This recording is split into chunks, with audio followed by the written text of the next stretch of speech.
राजस्थान सरकार में deputy CM दिया कुमारी ने बुधवार को विधानसभा में बजट पेश किया। बजट में सरकार ने 8 नए जिलों के लिए 1000 करोड़ रुपए का प्रावधान किया है। इसके अलावा प्रत्येक पंचायत पर अटल ज्ञान केंद्र बनाएंगे। डीडवाना समेत जिले की प्रत्येक विधानसभा में 10-10 करोड़ की लागत से नॉन पिचेबल सड़कों के कार्य करवाए जाएंगे।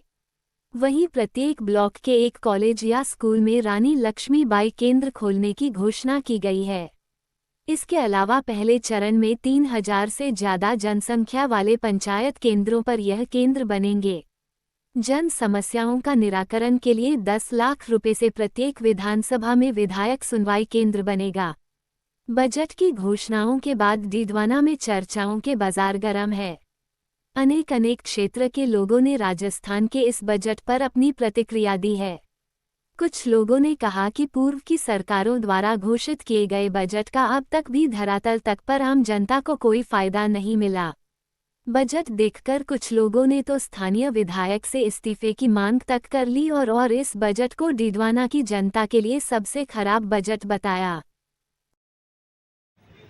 आज के बजट में राजस्थान की भाजपा सरकार ने युवाओं और महिलाओं के ऊपर विशेष फोकस किया है। रोजगार सबसे बड़ी समस्या होती है हर युवा की और हर परिवार की, तो उसके लिए राजस्थान सरकार ने बहुत ही बड़ा ऐलान किया है। प्राइवेट सेक्टर में भी वो नौकरियां बढ़ाएंगे और सरकारी क्षेत्र में भी बढ़ाएंगे। उसके अलावा उन्होंने उनको टेक्निकली ट्रेन करने के लिए उसकी योजनाएं बनाई गई है। और कोटा के अंदर जो छात्र पढ़ाई के प्रेशर से आत्महत्या कर लेते हैं, उनके लिए भी उन्होंने काफ़ी ध्यान दिया है।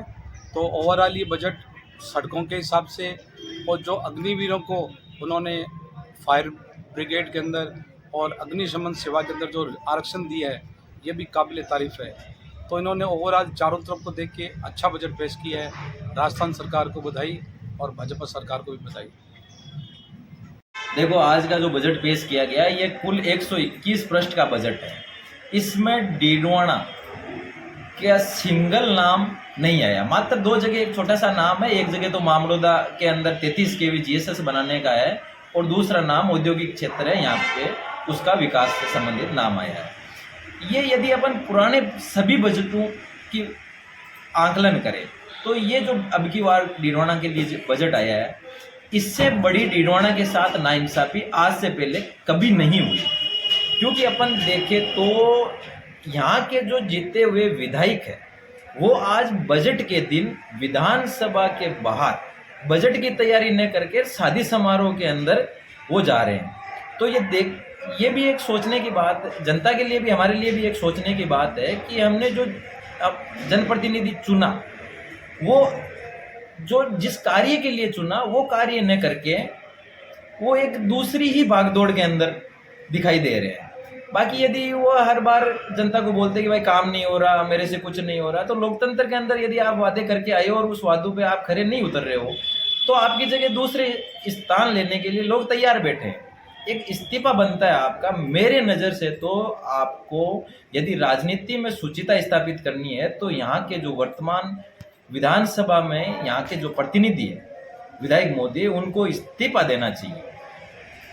हम तो भजनलाल जी सरकार को, माननीय मुख्यमंत्री महोदय जी को बहुत बहुत बधाई देना चाहता हूँ कि आज का जो बजट है वो वास्तव में आम जनता की राहत को लेकर के आया है।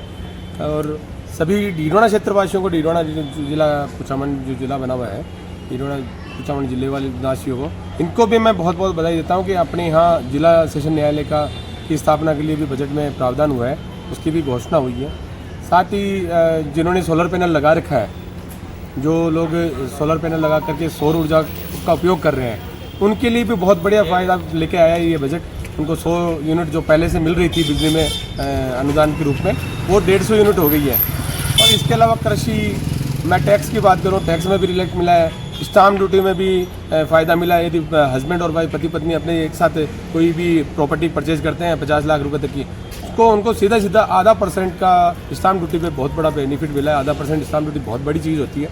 1% स्टाम्प ड्यूटी को लेकर के चलते हैं तो 50 लाख पर 50,000 रुपये होती है। 0.5% की छूट मिलती है तो उसको 25,000 रुपये करीब उसको बहुत बड़ा बेनिफिट मिला है। तो इस तरह से ये जो अलग अलग क्षेत्रों में और अलग अलग प्रावधान करके जो सरकार ने भजनलाल जी सरकार ने जो ये आम लोगों को राहत पहुंचाने के लिए जो बजट दिया है, मैं उसके लिए बहुत बहुत कोटि कोटि धन्यवाद देता हूं सरकार को।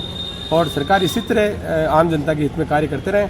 कुछ चीज़ें और भी है जो होनी है, तो उसके लिए मैं चाहूँगा कि जो बजट का सत्र चलेगा उसके अंदर में सरकार और ध्यान देगी और कुछ फ़ायदे और लोगों को पहुँचाएंगी।